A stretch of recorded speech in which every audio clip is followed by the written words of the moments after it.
So let's go ahead and get into the three things that we want to focus in on before getting into the chunk, the meat, if you will. And let's go ahead and get right to that.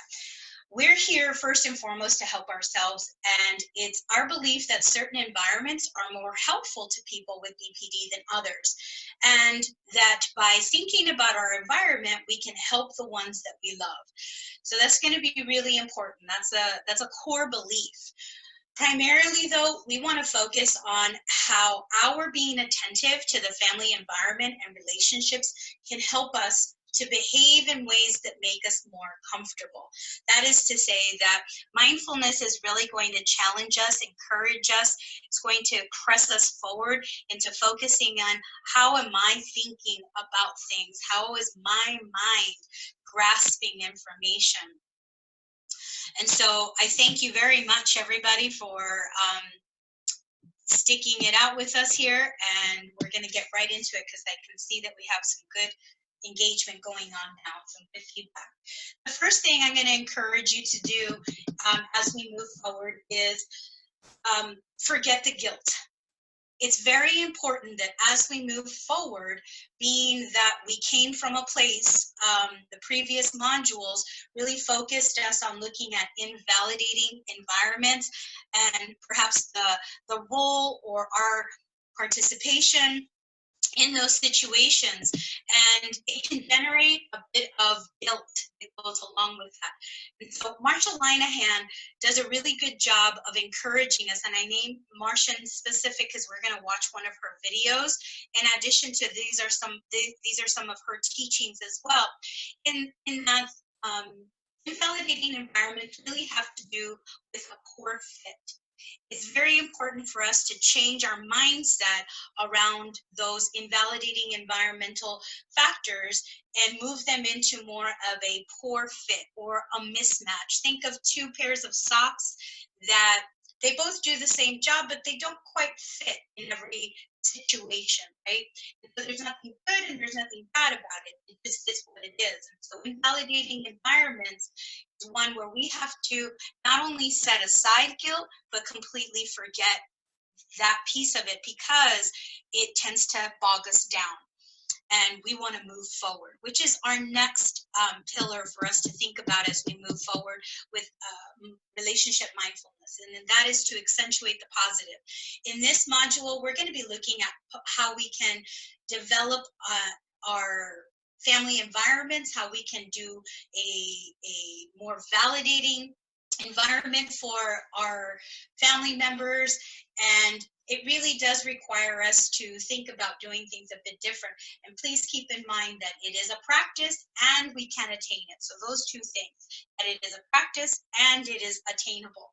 We know that people in family connections groups are going to be at different stages in dealing with this disorder, both in terms of our own emotions and the ones of our loved ones. And so our hope with putting this together is that our focus be on how to help us move forward.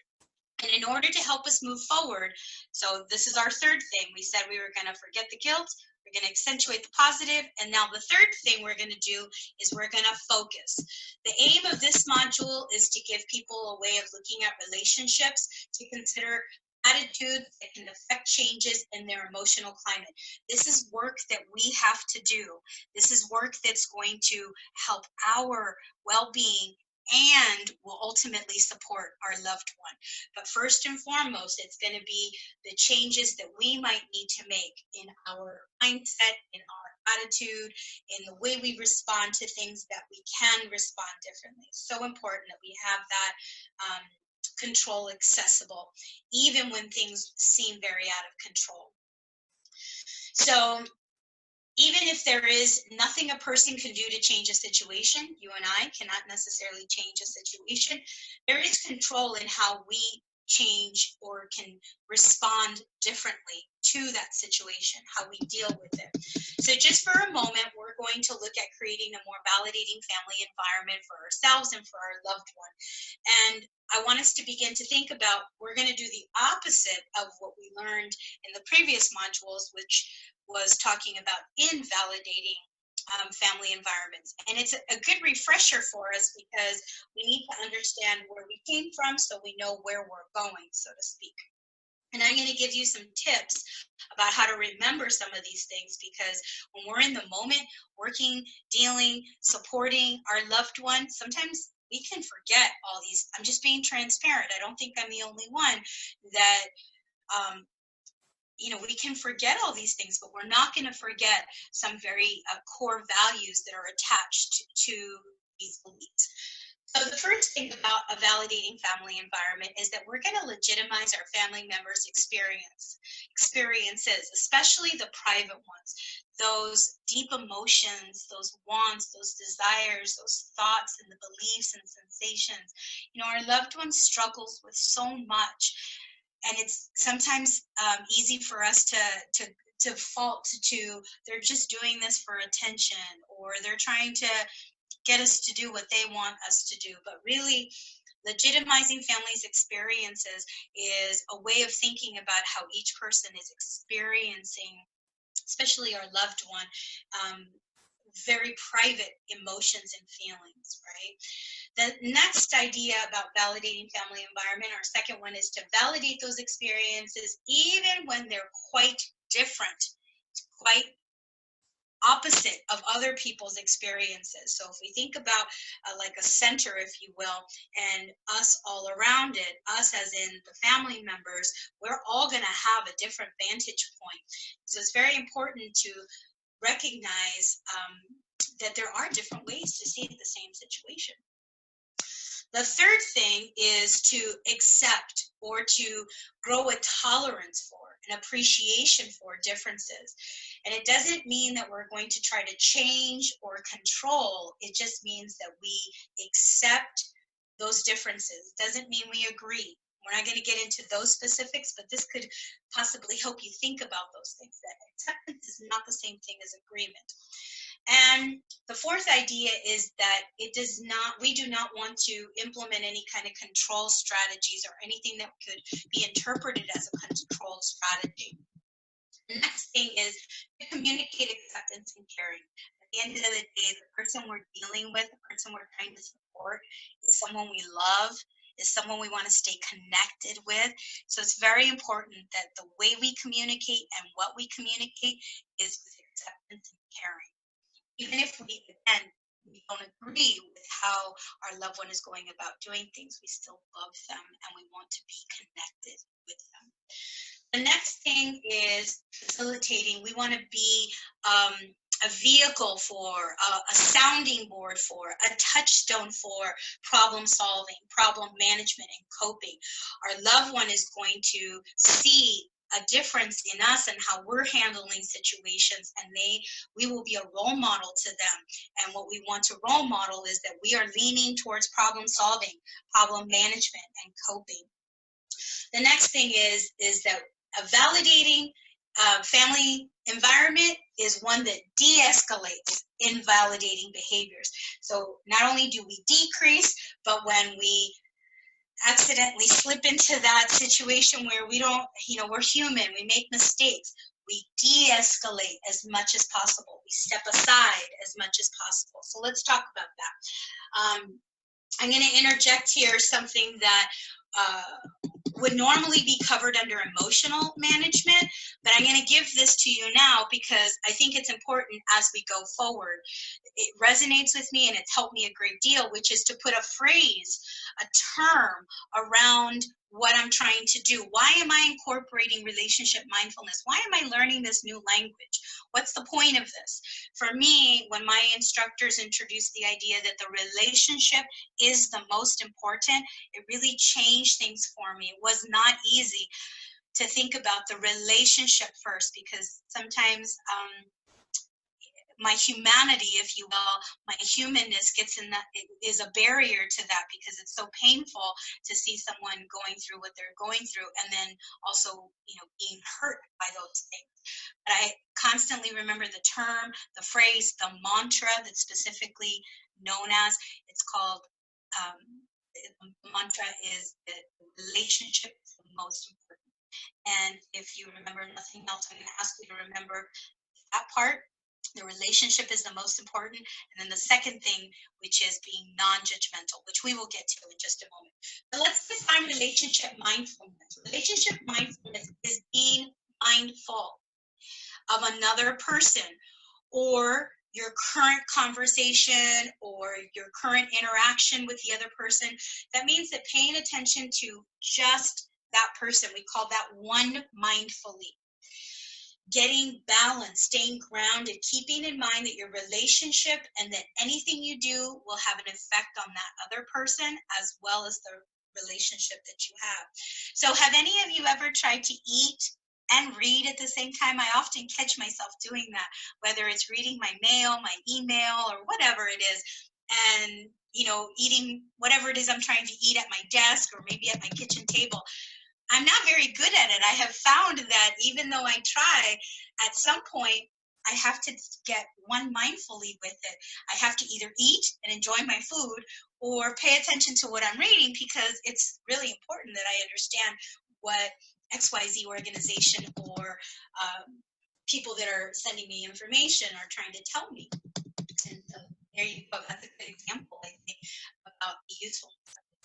Before we go into a video that I want to share with you by Dr. Marsha Linehan, I want to share 3 things with you that I think are a good grounding for the work that we're going to do in a moment around relationship mindfulness. The first thing is framing the situation. So what does this mean? I'm going to encourage all of us to become videographers or photographers.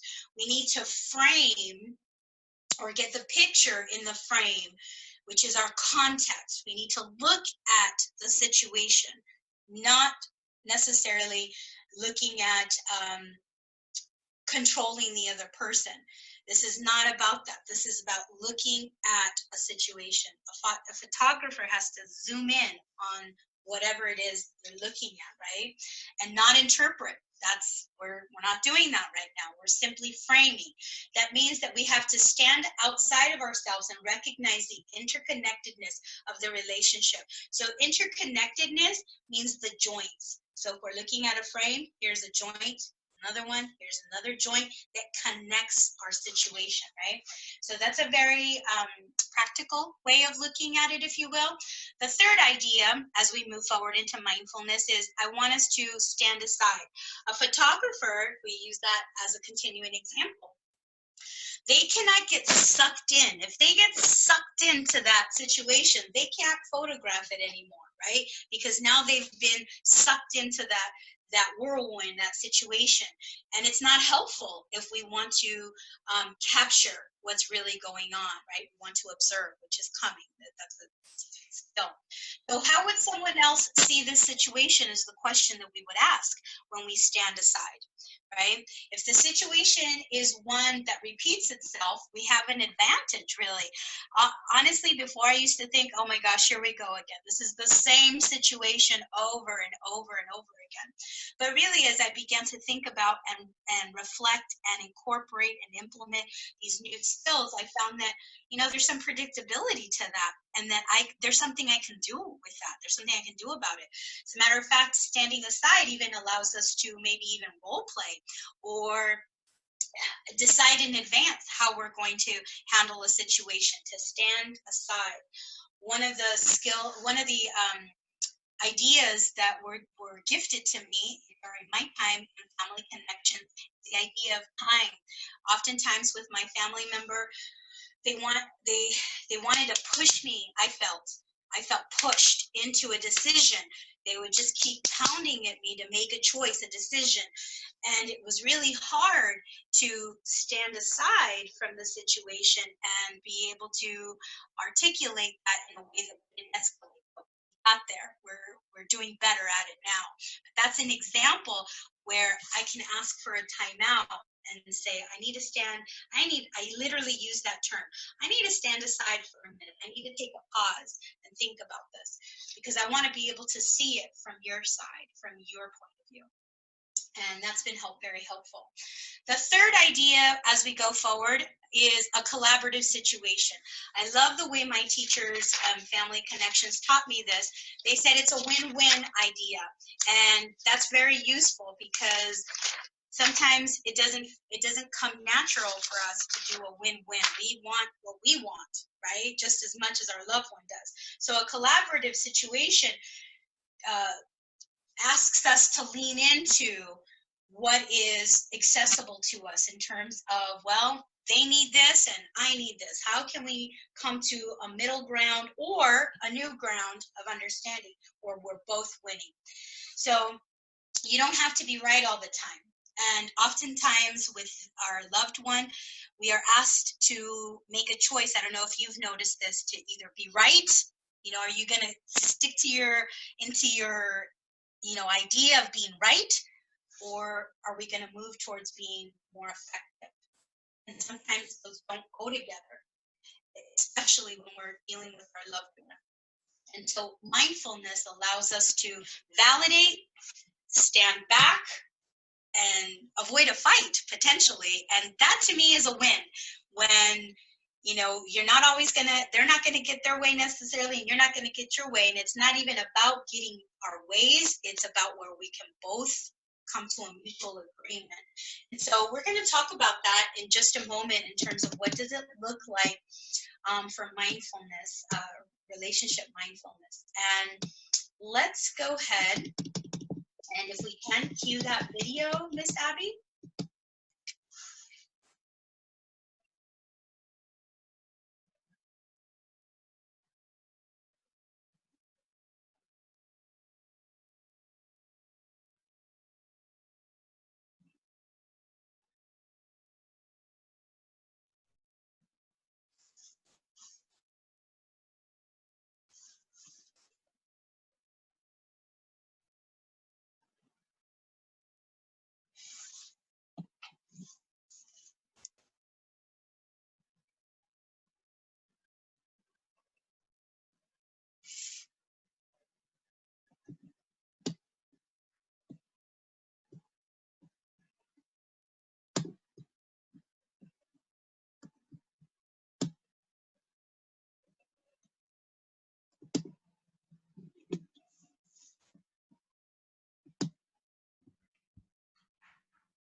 In our current research, we are finding that the skills that are taught in dialectical behavior therapy may be the most critical parts of the entire treatment. The skills that we teach are in 4 groups. So the first group is mindfulness skills. DBT was actually the first psychotherapy that put mindfulness into psychotherapy. We did not put meditation into it because most of our clients really could not tolerate focusing on their breath and doing meditation. So what I did was, for mindfulness skills, what I did was to translate Zen mindfulness practice into behavioral language. I said to myself, what were my teachers really teaching me to do? And then I packaged those and taught them to the patients. So that's mindfulness. Those are the core skills, and every other skill depends on those skills. So they're the first ones everybody gets. The first skill is observing. So it's just learning the skill of noticing, paying attention, noticing what's in front of you, noticing what's within you, noticing what's in your mind, noticing what's in your body, and noticing what's outside. That's the skill of observing. That's central to all contemplative practices. Second one is describing, where you describe what you observe. The basic idea is you can't describe what you didn't observe, meaning you cannot describe what's in someone else's mind, among other things. And the third one is participating. This really comes straight from Zen. It's the skill of becoming one with. It's a skill of throwing yourself in, letting go. So it's going with the flow, so to speak. So that's what you do. Then the question is, how do you do it? So the way you do it first is non-judgmentally. Non-judgmentally means neither good nor bad. He's not judging. The second is in the moment. It's paying attention to just this one moment. Primarily because that's all that exists. It's my favorite skill at the moment because I love thinking about the idea that nothing exists but this one moment. The third is effectively. That comes straight out of Zen. And effectively means doing what works and giving up having to be right all the time. So it's instead of being right, being effective.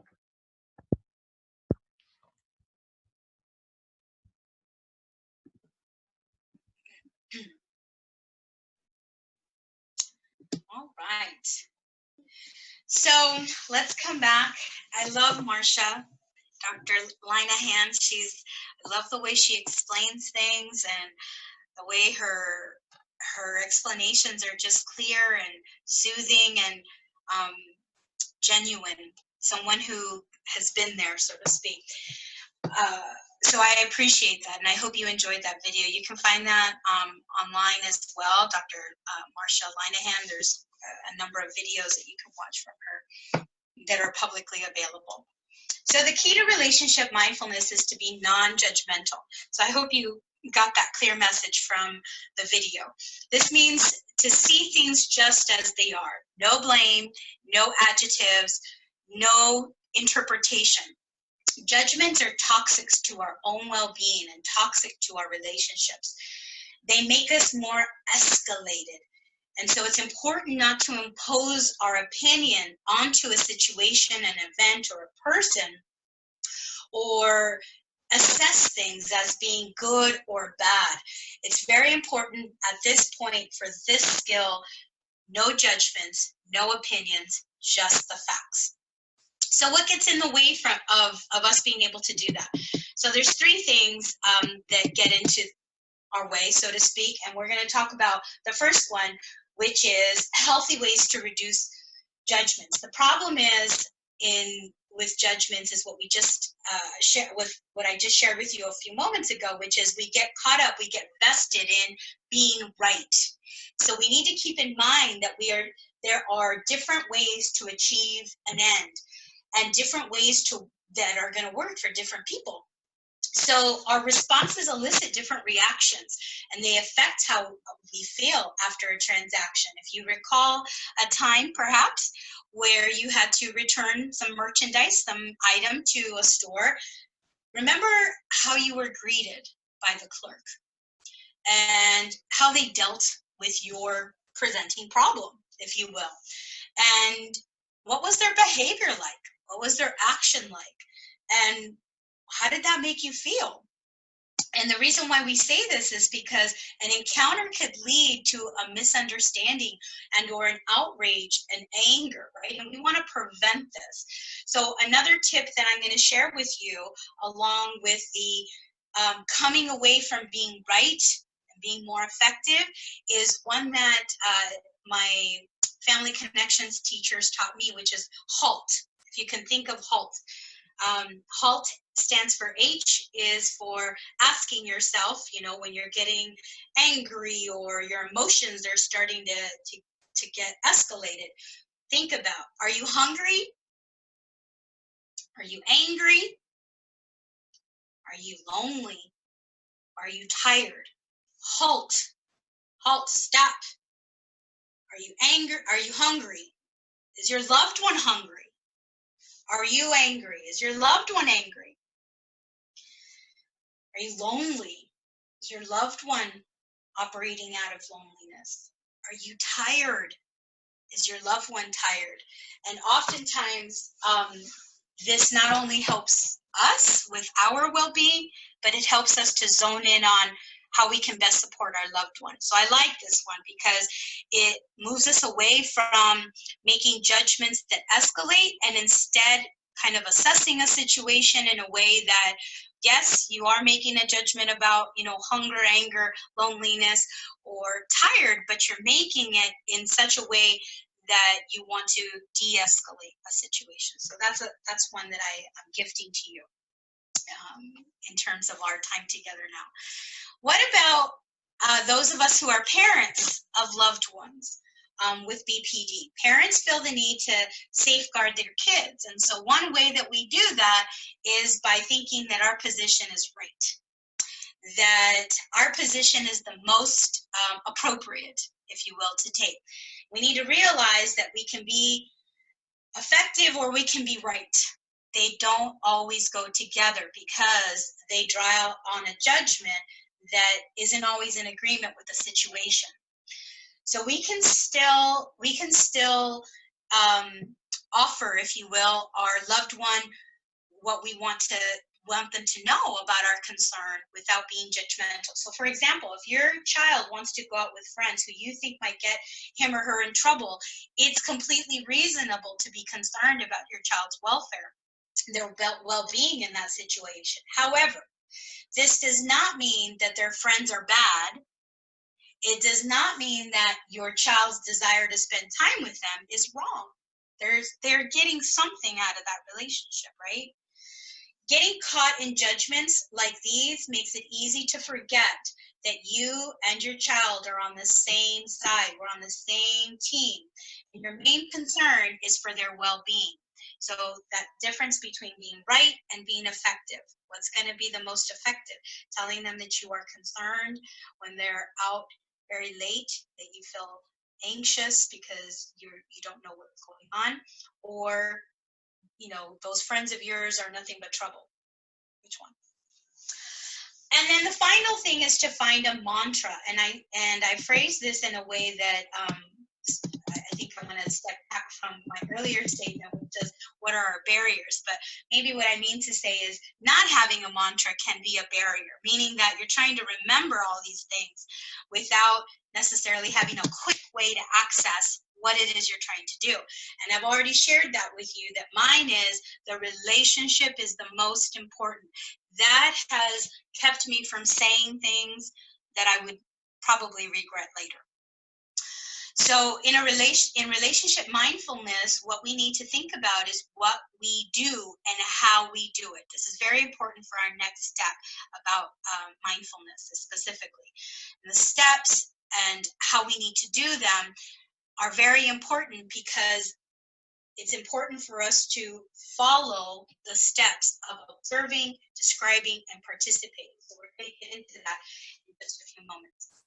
The key to relationship mindfulness is being non-judgmental. This means to see things as they are, descriptively and without interference, without interpretation and without judgment. It's so challenging when we first start to practice this, but we can do it. It is challenging and we can do it. Non-judgmental means no blame, no adjectives, judgment towards others or ourselves, because that can be very toxic for our relationship. Remember the first thing we said, we were going to forget the guilt.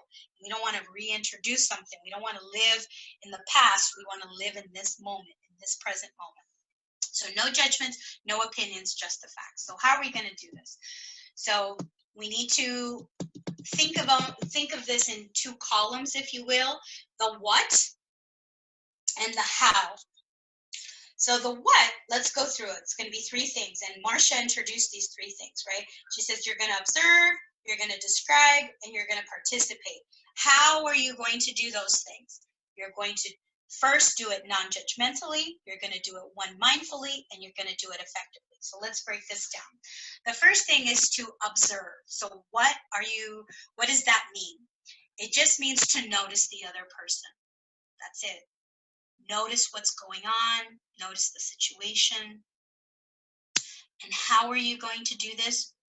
Non-judgmentally. We got to let go of those shoulds Gotta let go of those right, wrong, bad, and good. And just notice. Cut yourself some slack. Be a photographer. Take a picture. That's it. Don't do anything else with it. Observe. Why is this important? Because the next what, the describe, requires us to give some language to what we observed. But we can't give language to something that we have not observed. So describe, how we do that is to attach some words to our experience. One, mindfully. Remember I was sharing with you the example that sometimes I try to do multiple things at the same time, and I can multitask some things, but if I have to be really honest, sometimes I really can't, and sometimes things just shouldn't be, right? An example would be driving and texting. Not a good idea. So one, mindfully means that we only pay attention to what's going on in that moment, that here and now, and only with that other person. That's it. We're not worried about what happened 10 years ago or 10 minutes ago. We're worried about here and now. Worried in the sense of paying attention. I want to take that back and say not worried, but paying attention. One, mindfulness. Right? The third piece to this skill is to participate, and that is to involve ourselves in the moment with our loved one. We have to remember that the way we do this, the how, is to remember that we love this person, even if we don't like what's happening at this moment. At this moment, we have gone over the basics of mindfulness. There are some other pieces, as I explained to you at the beginning of our session, that this is actually a two-part session. And we wanted to do the best we can to offer you a quality experience about relationship mindfulness. So we're going to pause here for some questions. But just to review, the first thing I wanted to remind you about is getting a mantra set in your mind that will help you to recall the most important, the most essential. To me, I shared what it was, is that the relationship is the most important. The second one that helps me out a lot, and this is also in the skill set, is that I need to choose to be right or be effective, because oftentimes they don't go together with my loved one, I should say.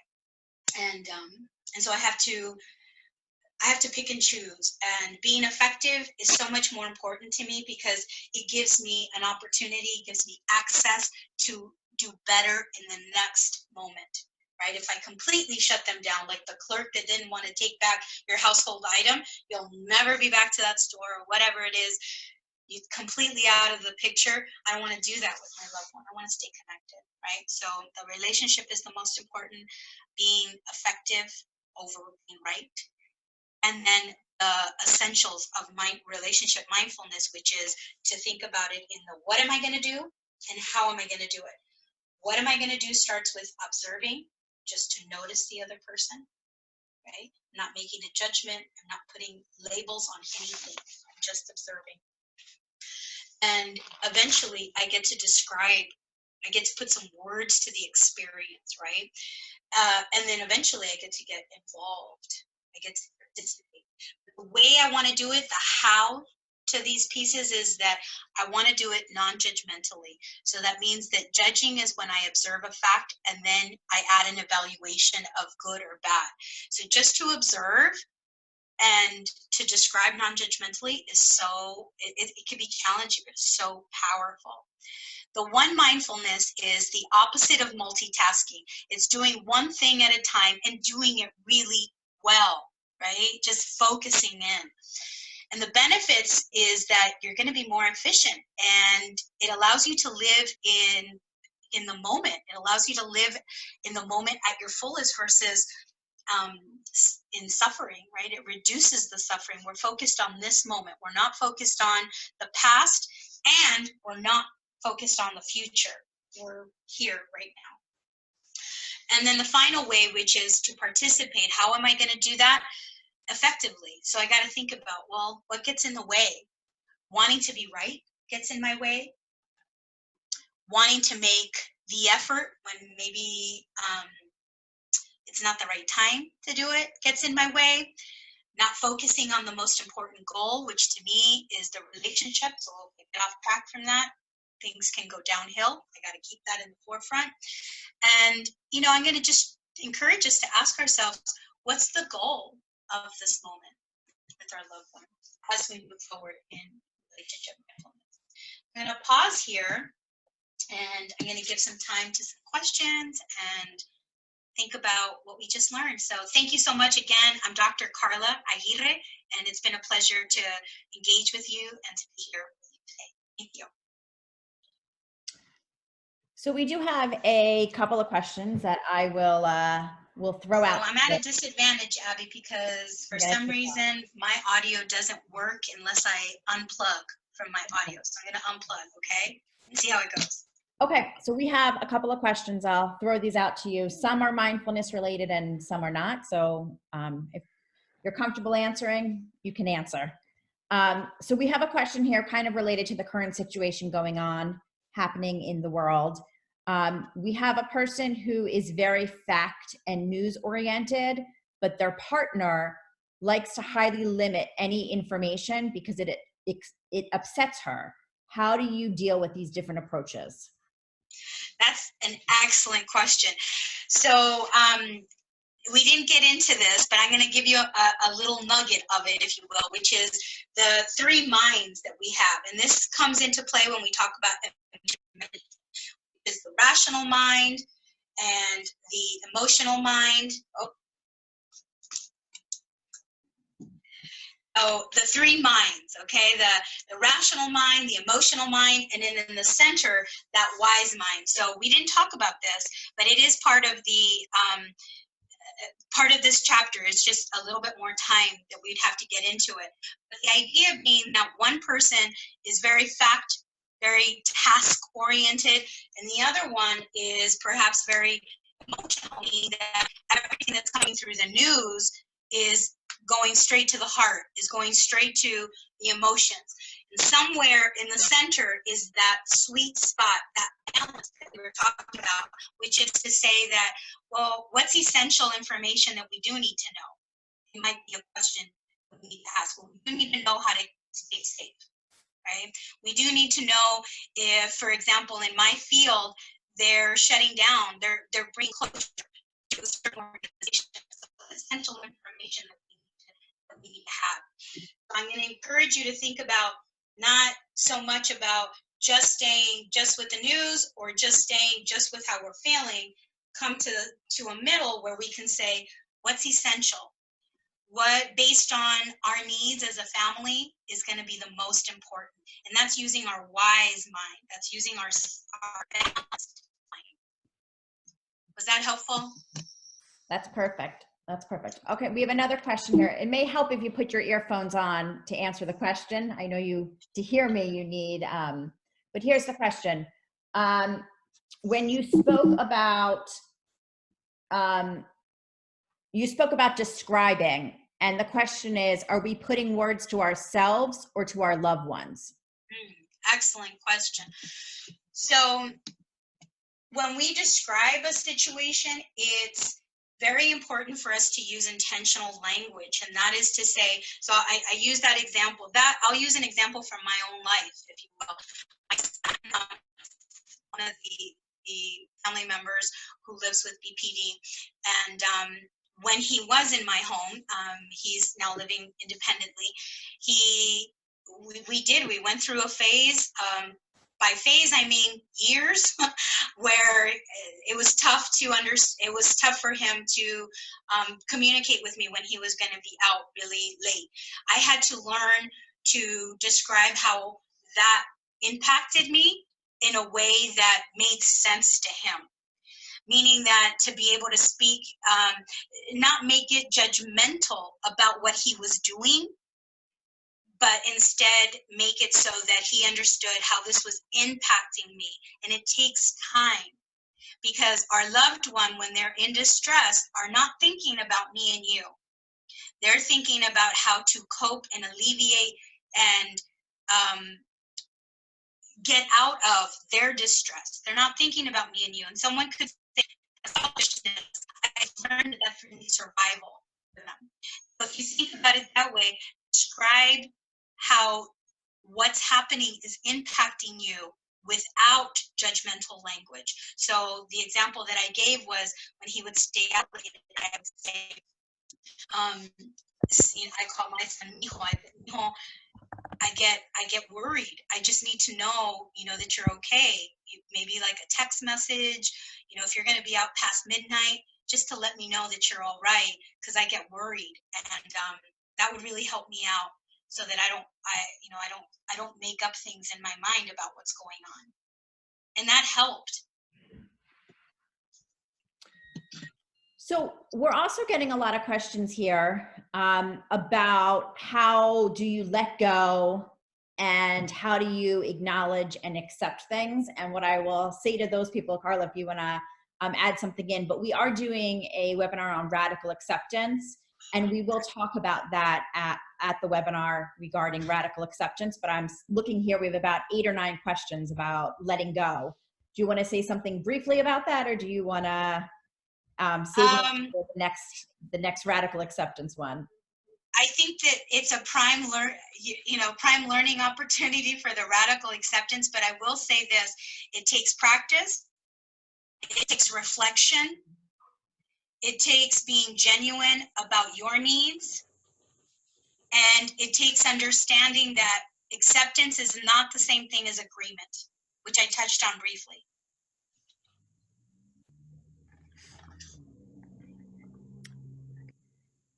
Karla, Yes, hey, okay, so I have a question.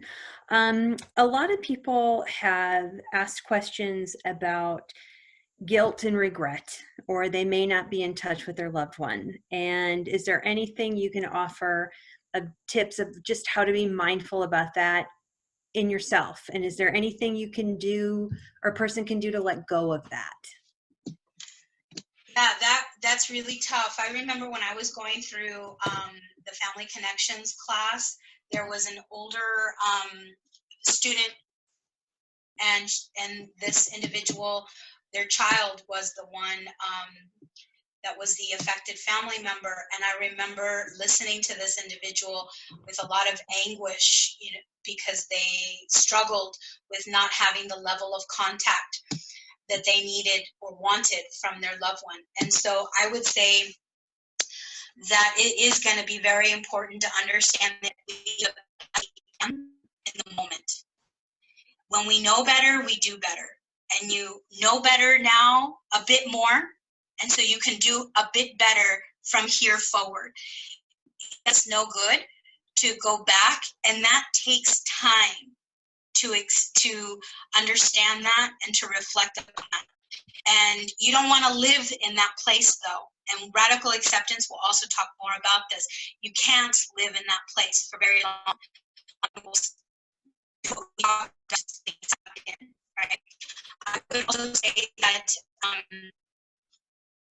I had to really also be reflective about, well, what is it that I'm needing? So sometimes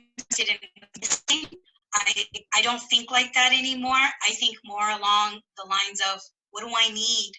What am I needing? Not what am I missing, because I am whole. But what am I needing at this moment to get me to the next place? And it's a practice. It really is a practice.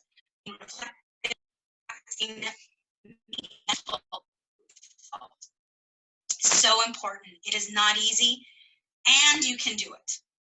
It is not easy, and you can do it. So that's what I would say about the guilt-laden part. Don't live there. You can't. You can't. If you want to move forward, that's part of the mindset you're going to have to adopt, is what can I do from here forward? All right, Karla, I have another one for you. Are you ready for this? Okay, so your loved one is not happy, and they may be throwing some things out where they're saying some things that you just don't agree with, and you're trying to be mindful.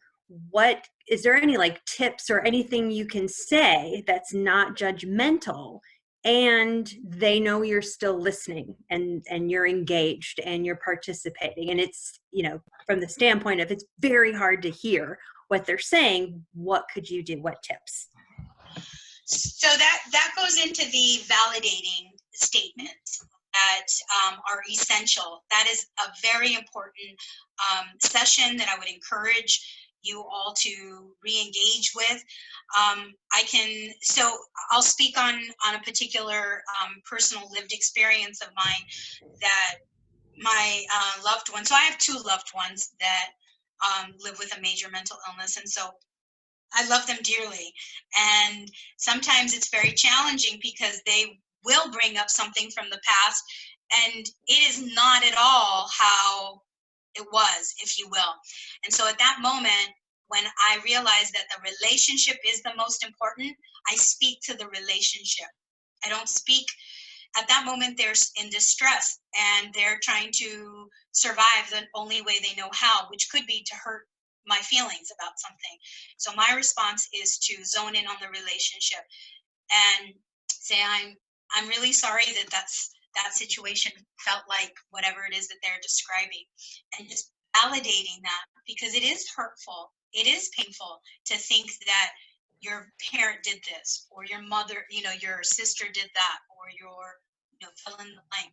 Speak to the relationship. Don't get caught up in the situation necessarily. That's the context. Speak to the relationship. That's my suggestion. So we have a question here on how to, tips that you recommend for de-escalating a situation. Yeah, I like the Halt. I really do live by that now. I've had to, meaning that if someone is hungry, angry, lonely, or tired, you really do need to take a break. You're not. It's not a teachable moment. It is not a moment that, unless, this is the caveat, unless there is safety involved. Safety from everything else. So I'm not speaking to those times where safety is the issue. You might have to call for support from the local law enforcement or medical professionals.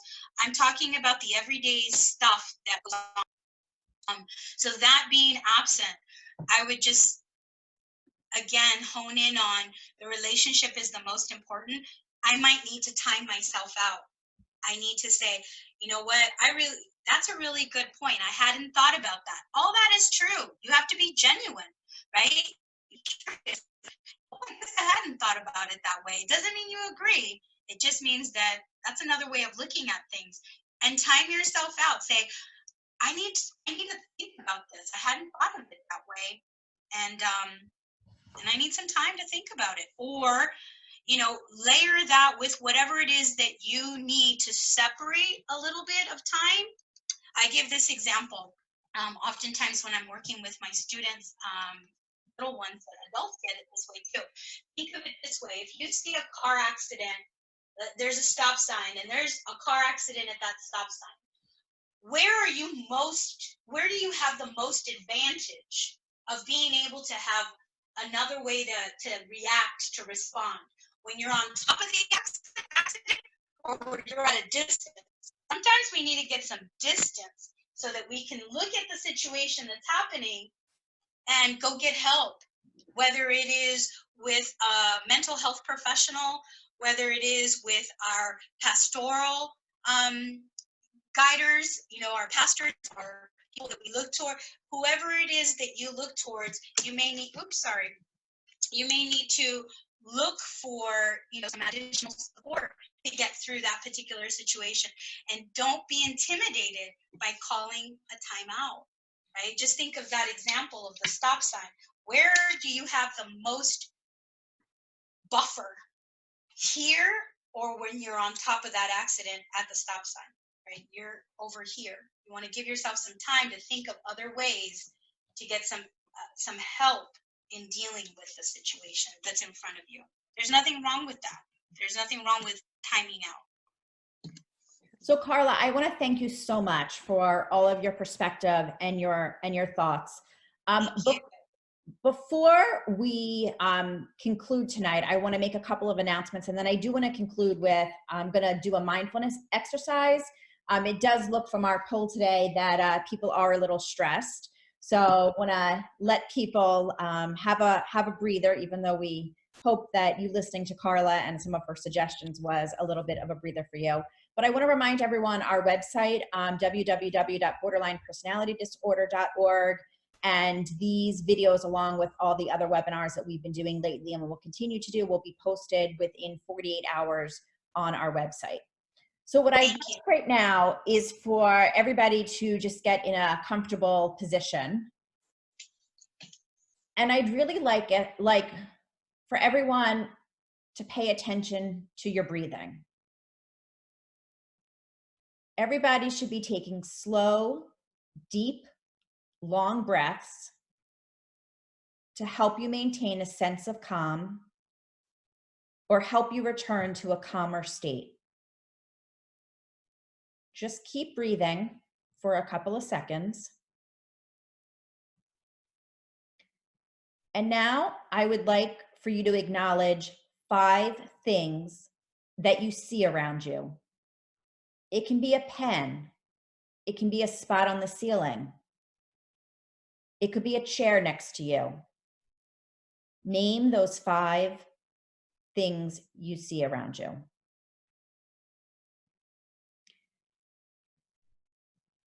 Keep paying attention to your breathing. Slow, deep, long breaths. Now acknowledge 4 things you can touch. It can be your hair, a pillow, or the ground under your feet. Touch these 4 things around you.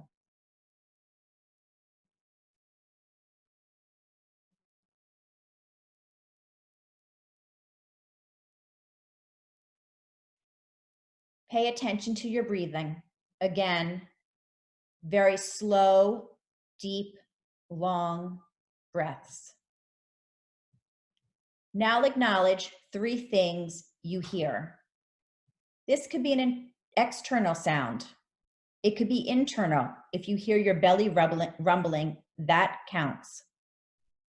Focus on 3 things that you hear outside of your body.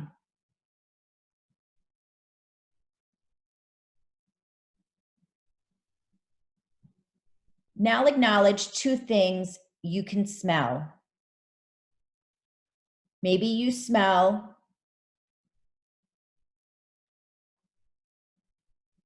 your bedroom, a pillow next to you.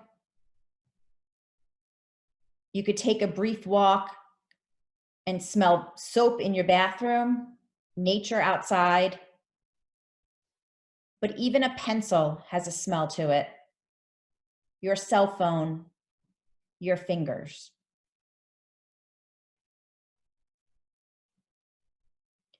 Acknowledge 1 thing you can taste. What does the inside of your mouth taste like? Gum, coffee, your dinner?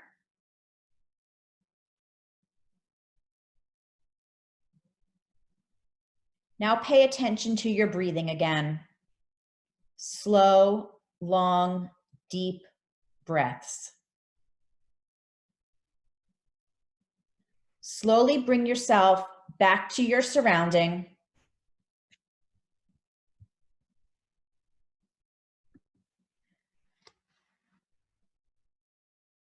And we hope this exercise enabled you to really be mindful of where you are in the present moment. We thank you so much for listening today, and we look forward to continue learning together. Thank you so much.